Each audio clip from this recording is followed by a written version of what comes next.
The more I run into my friends, you know, our hair is all getting longer. It's like my hair hasn't been this long for a long time, folks. I keep wanting to take a friend of mine has this things that they trim the dog's hair with. I told them if it stayed up much longer, I was going to borrow their hair cutters for their dogs. So I want to welcome everybody tonight. And I want to give, we continue to do a little update each week. I'm sure that all of you know this, but unfortunately, I think in Buncombe County, they've, relaxed our meetings a little bit. We can do meetings of 10 as long as you still stay social distancing, I guess. So, if you have a good place where you can all be, 10 feet apart, then you can have 10 people. So if you have one bedroom and you all stand around the outside edges and don't sit in chairs, that would probably be able to fit 10 people for a group meeting. But it's one of those things that I'm looking at. And as much as we all want to get back to seeing our friends, I can tell you I am a little concerned. 6 days ago in North Carolina, we had 8,830 cases. Today, 6 days later, that's increased by 35%. So in 1 week's time, it's increased by 35%. Unfortunately, the deaths are also increasing at that rate. Last week in North Carolina, we had not broken 300 of our citizens we have lost, and this week we're up to 422. So that's also increasing at a rate of 35%. I think the thing that worries me as we begin to go out is that we really need to have more vigilance. And, I really, really want to stress to everybody, how important face masks are. When this very first started, I had friends from China who were sending me emails, and one friend in particular here in the United States that's not Chinese, she's a Hong Kongese. And if you don't know the difference, there's a very big difference between Hong Kongese. And so I would just, she called me to say, "Are you wearing a mask?" And I told her, yes, I was. So hopefully we're all wearing our mask more and more. I see that out in public, but I continue to see people running right past others. And we know that it's hard if you're running, but you need to find a place to run privately where you're not running right past someone and breathing real heavily, because I know it's hard to run with the mask on, but we also have to think of, everybody else that we could be exposing ourselves to. So that's what I want to talk with you all about. And again, just because they said that we can relax things, here in North Carolina, we haven't reached our peak yet. At this point in time, we're still climbing every week.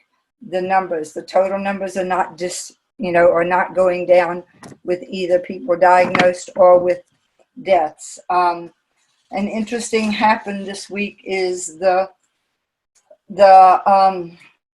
last Thursday and Friday were the deadliest days that we've had in the United States. So at this point in time, it's still growing in the United States. So it's not slowing down. And again, at this point in time, if it were a regular flu, we would have expected it to start slowing down. I mean, it's 85 degrees inside my house today. I turned into a little wuss and turned on the AC for a few minutes. So it's something that, even though it's being released, some of the being able to go out more and being able to be in groups of 10, I really want you to encourage you to continue to be extra, extra careful at this point. I don't need to say more about that. I do want to remind you that at the end, I will be answering any kind of questions that you may have. And up until then, I'm just going to talk a little bit, and I have a friend to introduce later, Tracy Peck. But this week I was reading a book about cancer and cancer treatments. And there was a lot in it about how to ensure that at the end of your treatments, your body and soul are still intact. And so it caused me to stop and think, because, you know, body and soul in the Western world are considered really two different things. And so the body being our physical and the soul being our link to our spiritual components. And I started thinking about it from a Chinese medicine perspective and realized that, you know, we don't think about these as being two separate things. We talk about the physical health, the emotional health, and the spiritual health all being combined and all having to do with one factor of health, and that they're all interrelated. So I started looking at what these mean from a Chinese medicine perspective. And that was what I wanted to talk a little bit about tonight. And we start talking about physical health. And, you know, I was thinking about it from a Western perspective. Oftentimes that will mean that you don't have a disease name. Or maybe you're not fatigued. You wake up and you've got plenty of energy all day long. And so I started looking at these two things. And I realized that from a Western medicine perspective, there is the time when someone ends up having a heart attack. And so that's the heart, the cardiac organ actually arrests, it stops. Hopefully for just a short period of time, because then the person's able to recover. But if someone's had a heart attack, that's considered a disease process. And then they may feel like, oh, I have heart disease.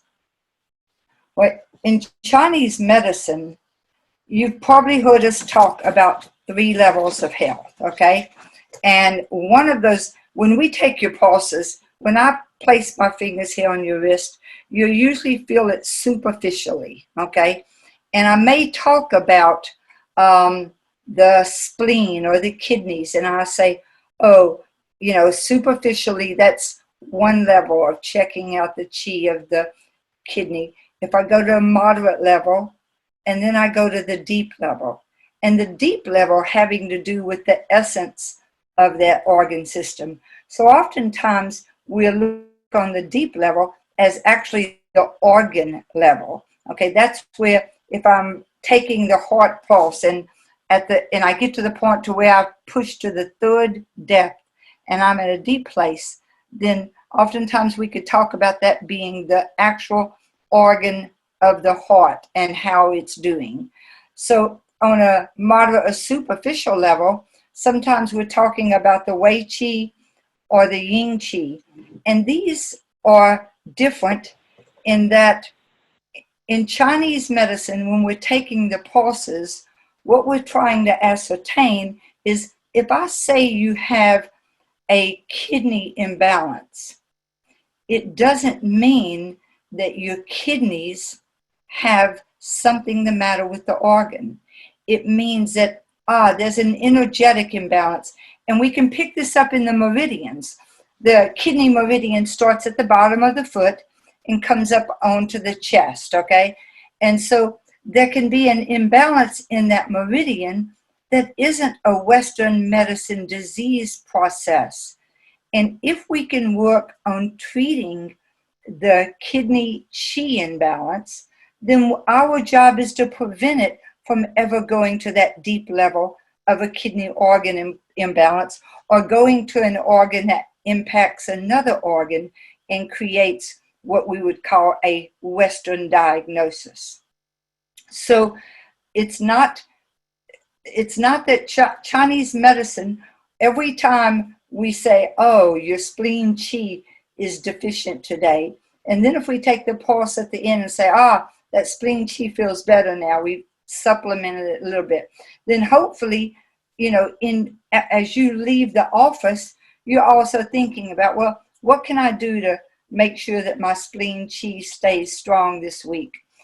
I can sleep, and what happens a lot with us in our culture is we pass that time of the night when it's time to go to bed. Maybe it hits us at 8 o'clock, or with some people it hits at 6 or 7.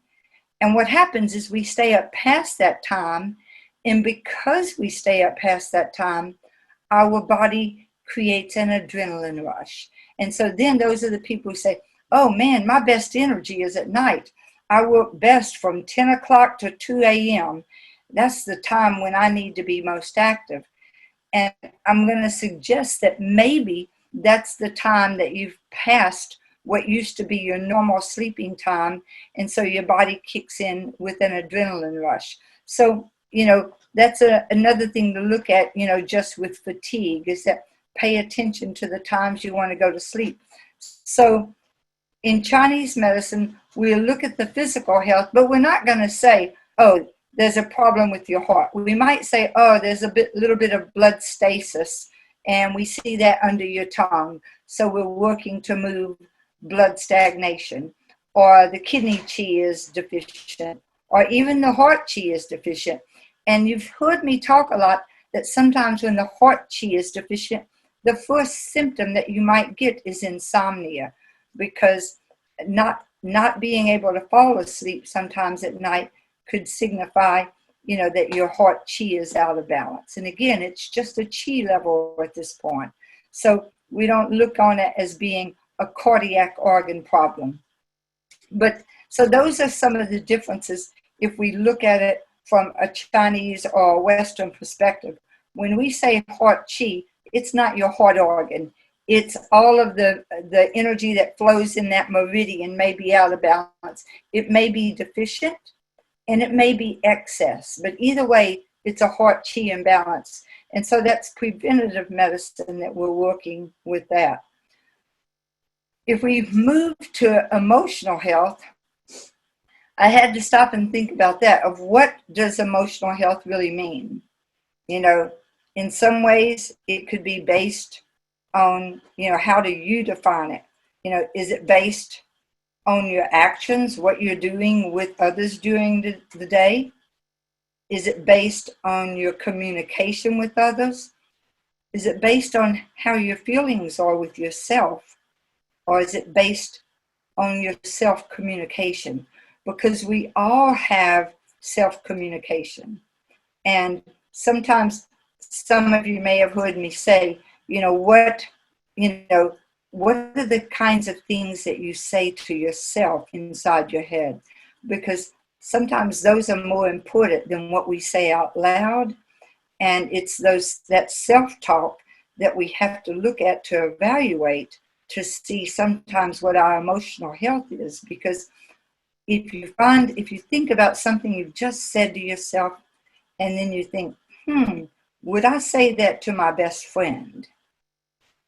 Whether, and if you wouldn't say it to your best friend, it's probably something you shouldn't be saying to yourself. And in Chinese medicine, when we talk about our emotions, we can talk about what's being expressed outwardly with our friends, with our loved ones. And we can also talk about what's being suppressed. And what's being suppressed is just as important as what's being expressed sometimes. And so, we talked last time about a little bit about the emotion of anger. And I said it's not socially acceptable, really, in our culture to get angry. But it is to be frustrated. And so I feel like almost from a Chinese medicine perspective, instead of talking about anger impacting the liver, we need to talk about frustration, because I think we've taken the word frustration and started using that instead of the word angry, because it's not okay to be angry. So, from an emotional perspective, again, it's not just what we're expressing, but what we, hold within and don't let out.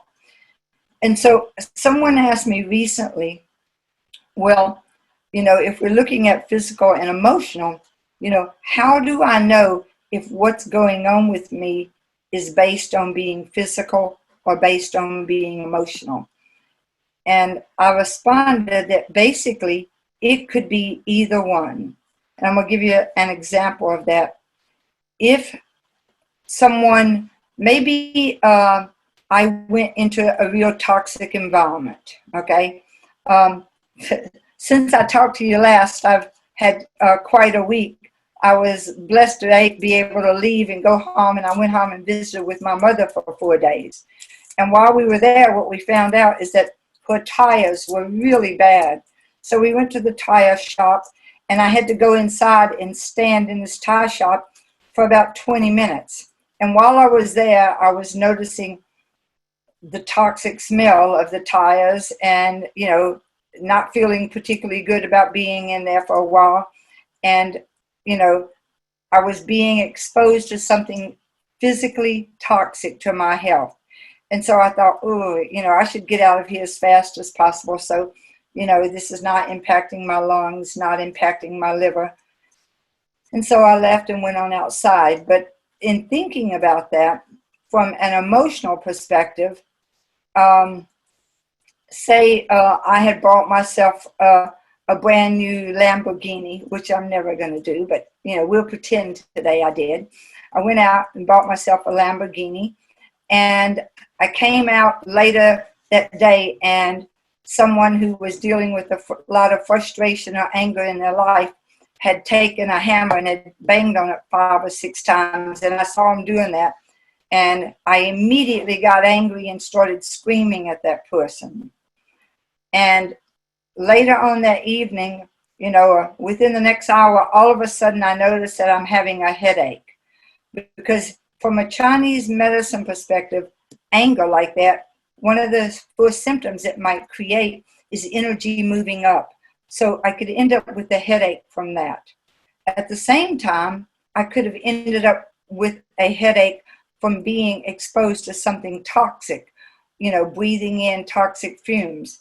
And so either way, it impacted my liver, okay? Whether it's coming from a physical perspective or an emotional. And it has both physical and emotional components. So what's happening to us emotional can create a physical imbalance, and what's happening to us physically can create an emotional imbalance. Because if I was ended up getting a headache from the tires, it's very likely that if I had a bad headache, I might also be more frustrated and basically expressing that again emotionally with others who are around me. So we don't really separate out the physical and the emotional health from a Chinese medicine point of view. They're all interrelated, and what's happening to me emotionally is going to impact my physical health, and what's happening to me physically is going to impact my emotional health. And so looking at those two, they're so closely aligned. Then I started looking at the last component in Chinese medicine, because we talk a lot about our spiritual health. And I had to think about it and think, well, all of these really, sometimes we let others define our physical health, but, or others can even define our emotional health, because they can say, man, you seem angry a lot right now, or you seem sad a lot. Any of these things, can be something that we carry. But with our spiritual health, it's not like someone else is going to define that, and so I had to think about, how do we define our spiritual health individually? And, it has to do with our connection with God, with Jesus, with Allah, with Buddha, or with nature. Any of these things may be the definition for one's spiritual health. And what defines our health here is more about the tenets that you believe. It may not be, you may not believe all the tenets of your religion. Your religion, these are kind of global beliefs that our religions carry. But what are the things that I hold most dear in my heart and about whatever that my connection is, whether it's with God, Jesus, Allah, Buddha, nature. If we have, it's our connection there and what we think about that defines our spiritual health. And so from a Chinese medicine perspective, we're always looking at one's physical health, emotional health, and one's spiritual health. But that spiritual health is only something that you can look at. And so tonight, after we get off here, think about those. Think about all three of them, because they're all, it's like the trinity of those three have to do with our health overall. And make sure that you're not ignoring any one of those three, not ignoring the physical, the emotional, or the spiritual, because those are the things that create health, is focusing on all of those and how they impact each other. And so I would just recommend that you look at that tonight, and no matter where your connection is, for you to look at what's the most important beliefs and how do you feel your life reflects those. And that, that is the answer, I think, for spiritual. No one else can tell you. You can, come to us and we can talk about your physical and emotional health, by the things that we see, by the things we hear, by taking your pulses. But your spiritual health, you're the only one that can look at that. And all of this kind of leads me tonight to introducing my dear friend. And his name is Tracy Peck. And I adore Tracy Peck. Tracy was one of the first people who became a faculty at Daoist Traditions. He's been with us from the day it opened. And the thing I like about Tracy is it doesn't matter how long I'm with him, whether it's for 3 minutes or whether it's for a couple of days when he comes to teach here. Every time he leaves, I'm a little sad, and that's because he's one of the most nourishing people I know. And if I start cracking up, it's because he's been a very strong support for me in the hard times in my life. And he's what I would call a master at Qi Gong. And Qi Gong, from my perspective, touches on all of these physical, emotional, and the spiritual aspects. Because when you're standing in some parts of Qi Gong are aligned almost with meditation or prayer or a type of breathing that's really contemplative and nourishes your spirit. So for me, Qi Gong is all of these. But, I think the thing that we're going to look at tonight is activating the meridians. And I'm going to basically stop talking and have them bring my friend Tracy Peck in tonight, who's going to lead all of us, including me, through some Qi Gong. So I'm going to encourage all of you to stand up and, find a place where you can stretch out a little bit. And maybe I don't know how to bring Tracy in, because I thought when I said that, y'all would bring him in. There he is. I've got it. Okay. So, Tracy, thank you for coming in. And I'm going to turn it over to you. Okay. Thank you for inviting me, Cissy. Let me wipe the tears out of my eyes after that intro. I really thank you so much. The only thing I would like to negate is I am not a Qigong master. She introduces me that sometimes, and for all of us that know Jeffrey Yuen, how he does not like to be called a master. So you can imagine how that would make me feel. But yeah, I'm not a Qigong master, but I don't know if it's out of respect or to get on my nerves, but I love you anyway. So thank you for being here. And I do want to say just a couple things before we do a little bit of exercises. You know, this is like a little bit out of context, 10, 15 minutes of Qigong, just kind of dumping it on you guys. Hopefully some of you have done Qigong before.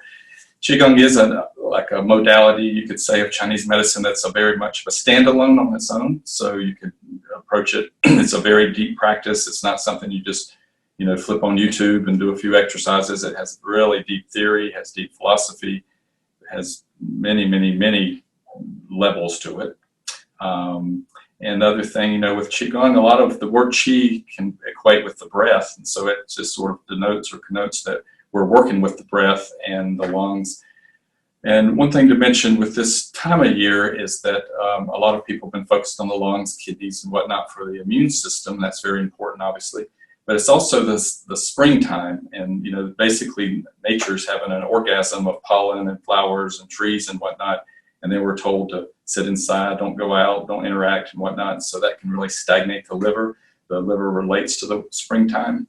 And so one thing I would really encourage you to do is to move, to stretch, to get your body moving in some way, whether it's Qigong or not.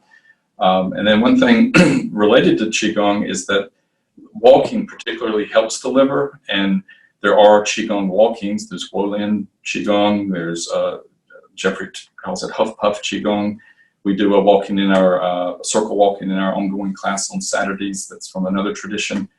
So there's a lot of Qigong walking, but even just walking, regardless of Qigong, helps the liver and things to move. The other aspect of the liver and the wood element is it relates with the tendons and ligaments. So any kind of stretching and movement of those helps to not stagnate the liver. I think Cissy talked about the liver stagnation some last week. Anything we can do to open up the diaphragm, get the tendons and ligaments moving, that will all help the immune system, but also just help us feel better and operate better. So just a few little exercises. I'm not sure about if we'll get all the meridians open in such a short time, but let me reorient here just for a second.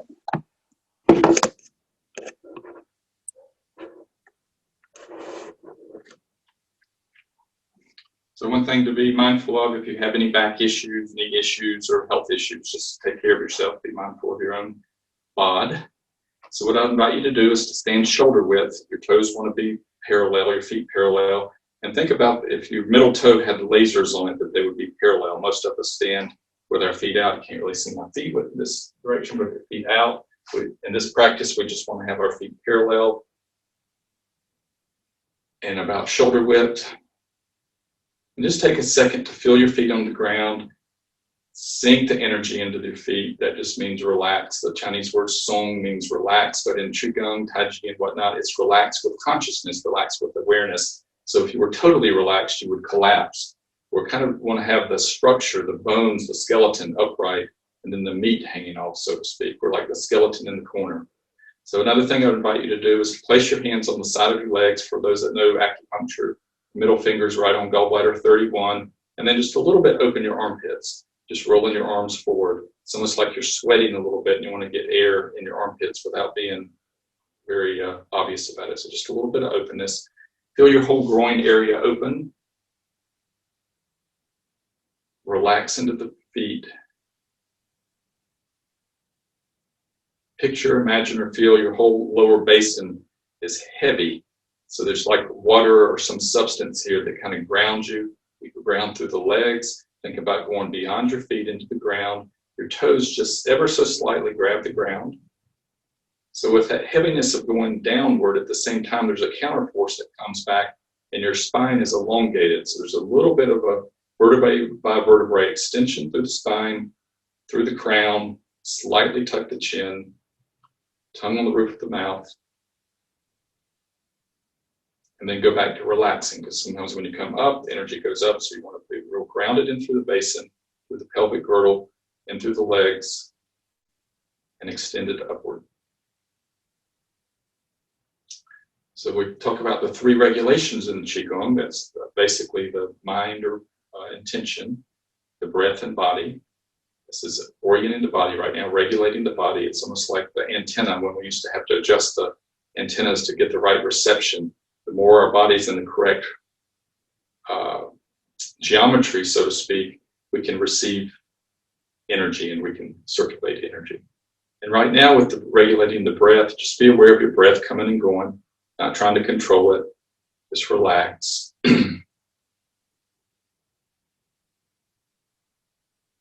And then with quietening the mind, I think it's probably the most important thing. If you're not in the zone, so to speak, of quietening the mind, you could be doing jumping jacks or anything. So one thing that can help that is to let your eyes really relax. If you're not looking out, just let them really relax. You can gaze down about 45 degrees. Another thing you can do is focus at the base of your nose with the breath coming in and out, not forcing it in any way. Another thing to quieten the mind is just lightly close your eyes, have a slit. Usually when we're standing, you don't want to close your eyes all the way. We can get disoriented in space, and we don't want that. So you can just let your eyes relax and try to listen to your heartbeat, looking really far. Magnetize the sun back to the upper palace, upper dantian, and then it just drops 90 degrees, comes into the lower dantian. And one image they have is like this fisherman at the pond. He's fishing, but he's gazing at the water, but he can see the moon or the sun in the water. So we want to be able to see that reflection of that sun in our lower dantian. We just kind of hold that as we practice. Go back to relaxing into your feet, extended through your spine. Just a few little stretches. Interlace your fingers, breathe in, and then breathe out and just push down. Very dynamically push down. Hold, hold, hold. Then relax. Breathe in. Push down. And very dynamically pushing. Really stretching. And then just hold that. Hold the stretch. It's like you're trying to stretch a rubber band. And then let your palms come out. Your fingers are interlaced. Or hold the rubber band kind of as far as you can without overextending. And just go straight up. Really stretching. Really, really stretching upward. Don't lose the root. You need to relax, just come here. If not, just keep that extension really tight or really extended. And breathe. Okay, come here and relax a little bit. Okay, breathe in. And then go to the left or right, one direction, just keeping the extension through the hands. Push with your palms. Come back to center. Relax, but keep the stretch. Stretch, don't lose it. Push, push, push out with your hands. Don't lose the root. Pull over again. Extend out through the arms. Come up. If you need to, drop your hands to your head and then go back up. Really engage in the stretch. Don't lose it. This time, just turn the body. Breathe in. Don't let your knees collapse in. You're turning your kidneys and your waist. So breathe in. Stretch, be mindful of your back, keep the extension through the arms, breathe, extend, and breathe out, come to the front. Keep your arms extended. Breathe in, turn, keep extended, don't collapse your knees. Really stretching. Come back to the front. Relax just for a second. Breathe in and push. This time, be mindful of your back. If you're having back issues, don't do this. Keep the extension and bend back just a little bit. And then come center. You can release the breath. Don't release this. Keep that engaged. Heard someone say one time, love yourself enough to torture yourself. This is not the torture. Okay, keep the extension. And if your back's okay, extend out, out, out, and go straight down. Keep your legs straight. Go to the floor if you can. And then palms out. Keep the stretch. Don't lose the root. Come up. Back if you can. Release the hands. Breathe out slowly. Keep this stance. Breathe naturally. and relax. So every time you do a motion or you get taxed a little bit, you always go back to quieting the mind, regulating the breath, and making sure your body's in the right position. If you moved your feet, you want to make sure you're back at shoulder width. Feel the weight down into your feet. Just standing like this is an exercise. Standing is particularly good for the kidneys.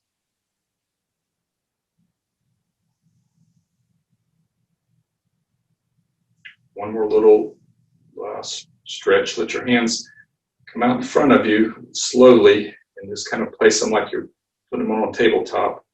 And then again, moving your kidneys, not your knees. Don't collapse your knees in. Breathe in and turn. Keep your knees forward. And then when you reach the far point, kind of bounce 2 or 3 times. Then breathe out and come to the front. Then breathe in, go to the other side. Don't collapse the knees. Breathe in. When you reach the end point, don't hurt your back, but bounce a little bit further 3 times. Come to the front. Drop the hands. This next one's slightly more demanding. Love yourself enough to taste the bitter. I'm going to step over. Keep your stance the way it is.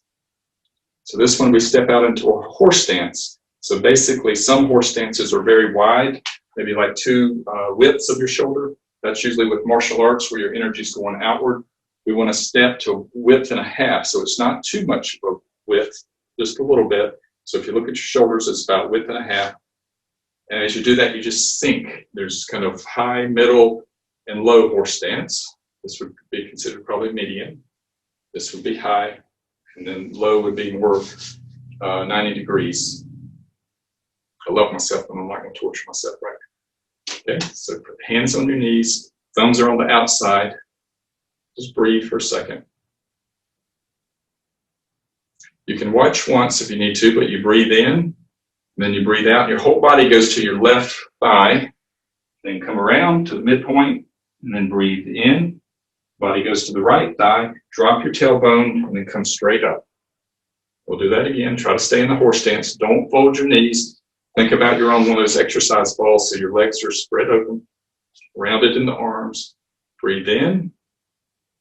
Breathe out. Go to your left thigh. Breathing out to the midline. And breathe in, over to the right thigh. Drop your tailbone. Come up. Come to the midpoint. Breathe in, and then out. In, drop the tailbone. We'll do the other side. Breathe in and out. Whole body goes to the right, to the middle, left. Drop the tailbone. Come to the front. One more time. Breathing out as you go to the right. Really go over the right thigh to the middle. Start breathing in. Left thigh. Drop your tailbone. Body comes up. Real slowly unbend your knees. Step back shoulder width. And you want to do that all in one motion. Make sure your feet are parallel. Maybe a little demanding. Go back to quietening the mind. Deeply breathing and relax the body. Make sure it's in the right orientation. Your antennas tuned.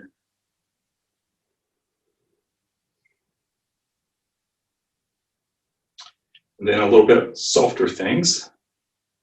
So when we're moving our arms up or down, you want to use your feet. And for instance, when this first one, we're going to move our arms up. The arms don't move independently. You want to feel like you're pushing down into the ground, and then your hands come up. And also, we want to have a sense of fullness of energy or emptiness, so to speak, so that when the hands move, it's almost like helium moving them. Okay, relax. Bend your knees very slightly. Push with your feet. Your hands come up. Then open to the side. We'll get the breathing in a minute. They close back. Turn the palms over. Drop the collarbone. And then the hands float down. Bend your knees just slightly. Push with the feet. Your hands float up. Breathe in, palms are facing each other there. Really wide, it's like a bird spreading its wings. Collapse back, palms are facing each other. Turn the palms to the ground, drop the collarbone, bend the body just a little, bend the knees just a little bit. Okay, and you breathe in, out, in, turn the palms, and out, drop the collarbone. So this time, when you push with your feet, just feel like your hands have helium in them. They come up, breathing in, breathe out, helium takes them out. Breathe in as you compress the ball, turn the palms over, drop the collarbone, go down. One more time, breathe in, out, in, out. Okay, stay a little bit bent, quiet the mind, relax the body. Remember the connection here. When you're breathing in, think about the air going all the way into our little room here, so to speak, the Dantian, lower elixir field. We'll do one more time. So push the feet, hands float up. Breathing in, palms turn, breathe out. Breathe in. Turn the palms, drop the collarbone, and out. Okay, just raise the body gently. Go back to standing, hands at the side, elbows out a little bit. Regulate the breath, quieten the mind.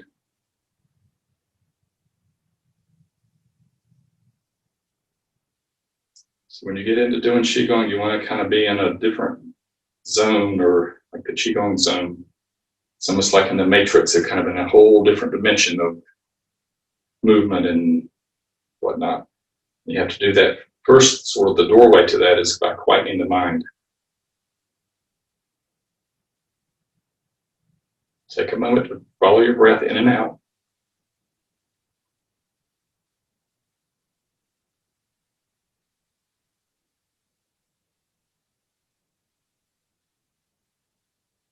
And just some simple exercises. So bend the knees just slightly. Push into the ground. Your hands come up, palms out to the sides. It's like picture, imagine, or feel you're gathering outside fresh, clean, clear energy, connected to the bike weight point, the crown, and then just guide down, outside leading the inside, or the inside leading the out, either way. Compress into the lower dantian, and then just down. Push with your feet, breathe in.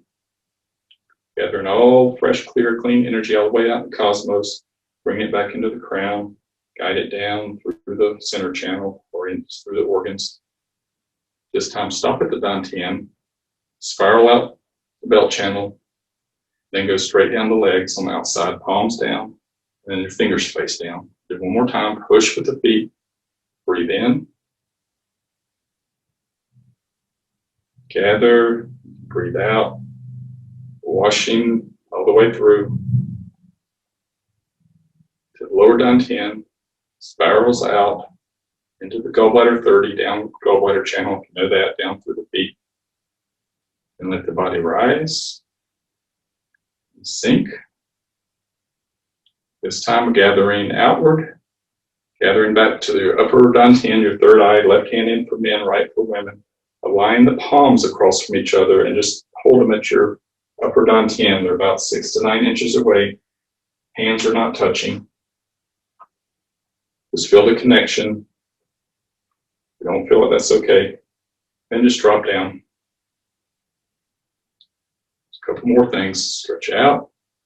Connect the upper dantian, upper palace. Align the Laogong pericardium 8 points, center of the palm. Down. And we'll do that at the heart. Gather out. Bring into the Ren 17 area, if you know that, and between the breasts. Just feel, connect, guide down. Again, middle dantian area, Ren 17. Down. Okay, the lower dantian, do it 2 ways, scoop around, just come around to Ren 654 area. Feel a connection.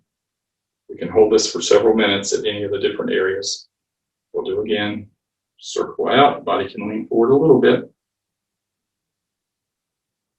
And we'll do one more time just to give you a different version. You can drop your hands. And you can drop your legs. Really go down. Think about scooping earth energy up through the ground. Comes up through the legs into the perineum. And then into the lower dantian.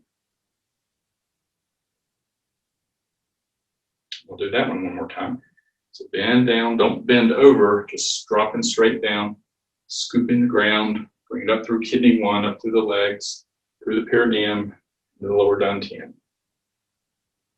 Okay, then just circle your hands out, cover the lower dantian, align the Lao Gong points, so it's almost like you're holding your wrist.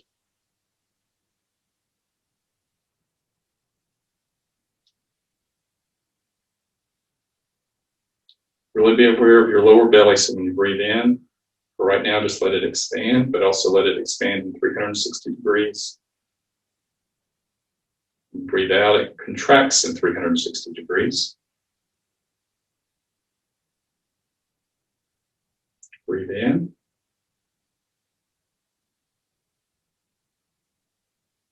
And out.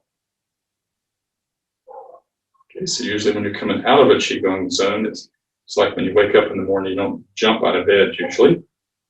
You kind of stretch and move and whatever. So the same thing, we kind of rub our belly one way, the other. Take your hands and comb your hair. Tap the kidneys, under the butt, back of the legs, up the inside, up, this, down the kidneys, up. Okay, down one arm, up the outside, down the inside, up the outside, other arm. Okay, thank you guys. Thank you, Tracy. Thank you, Tracy. Sure. It was wonderful. I appreciate you coming in and leading us through some Qigong today. I'd like for Tracy to stay here, and if anyone has questions about the Qigong that he just taught, you can start typing those in now. Next week, my friend Evelyn Roberts will be on with us, and I think I've told you about the essential oil company, Alchemica Botanica. At least more than half of the essential oils that we use in our clinic come from Evelyn's business. She goes to China and sources the essential oils directly.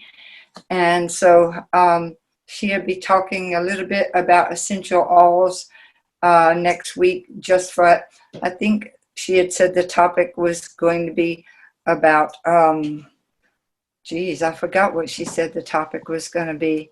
But for me, I thought that one of the things I'd like to do is, and I believe I've just now unmuted Evelyn, if she's there. Evelyn, can you hear me? I can hear you. Okay. Is there a specific topic you were going to talk about with essential oils next week? I was just thinking to talk about, how we can, maintain our general health and improve our general health, and in the spirit of kind of prevention and protection, that kind of thing. Wonderful. So I think, so Evelyn will be talking about, how, what are the essential oils that we use for just preventing illness and maintaining our health. I thought that what I'd also do is demonstrate on a child, because I've been thinking about some things to do, because we all have our children home with us right now. And I want to tell you how important I think it is if each of us, and this is something that I watched Joan do with Dan Devon and with Jeannie, even as, when she was older, is that how important it is when you put your children to bed at night to go spend 3 or 4 minutes and with basically just massaging your child's back or their shoulders or their feet. So often, you know, when young children get to the teenage years, they don't particularly want us touching them very much, but even teenagers like to have their feet massaged. It's one of the things that we always did. And I really encourage you, because I think it's one of the most healthy things we can do with our children, is when they're going to bed at night, go spend 3 minutes massaging them. So with the essential oils, I'm going to teach you a massage for children. And I'm talking about little bitty ones, infants up, you know, to 3 or 5, 7, you know, but young children, I'm going to demonstrate that next week also. So I'm looking forward to Evelyn sharing more about essential oils with you. And if everyone, thanks. Are there any questions this week for Tracy or for me? Yeah, there are a few questions that have come in. One of the questions for Tracy was, is there a good time of day to do this practice? There's a real secret about that. It's kind of esoteric. We're not supposed to share it, but I'll go ahead and share it with you. Whenever you will practice is the time to do it. That's the big picture of it. The other thing you can get into is basically if you get really deeply into Qigong and alchemy and meditation and whatnot, they say that movement things are good to do 5 to 7 a.m. and 5 to 7 p.m. And meditation, I wouldn't recommend it now if you're not really a deep, you know, high level practitioner or a deep practitioner, but 11:30 to 1 is generally the time to do real deep meditation. And I know we're supposed to be asleep at that time, but if you're really cultivating, that's a good time to meditate. But basically, it's also good to have a routine. So anytime that you have a routine when you get up to do it, or afternoon or whatever, but just to do a regular practice. Thank you. There was another question. You mentioned it was good for the kidneys to be standing. Is that because of the kidney 1 connection with the earth? Can you just explain a little bit more about that, please? Yeah, I mean, it's good and bad, so to speak. So they call these the 5 taxations. And so if you stand too much, it's not good for the kidneys. But if you stand a good amount, it's good for the kidneys. And just like walking, I mentioned it, the first is good for the liver, but too much walking is bad for the liver. So any of the different things that help can also hinder or hurt. But I think the standing is good because you're not moving. You're, like the person said, kidney 1 connection through the ground. And you have an opportunity to kind of breathe into that lower basin, and that's the lower dantians related to the kidneys in a sense. So I think that's why. Okay, so folks, if we don't have any other questions tonight, again, thank you for joining us. And next week, Evelyn and I will be here, and she'll be talking about essential oils. If anything big happens, of course, I'll bring that up about COVID-19, but at this point in time, you know, everybody respect yourself, respect each other. We'll all take care of everyone. And I look forward to seeing y'all next week. Bye-bye.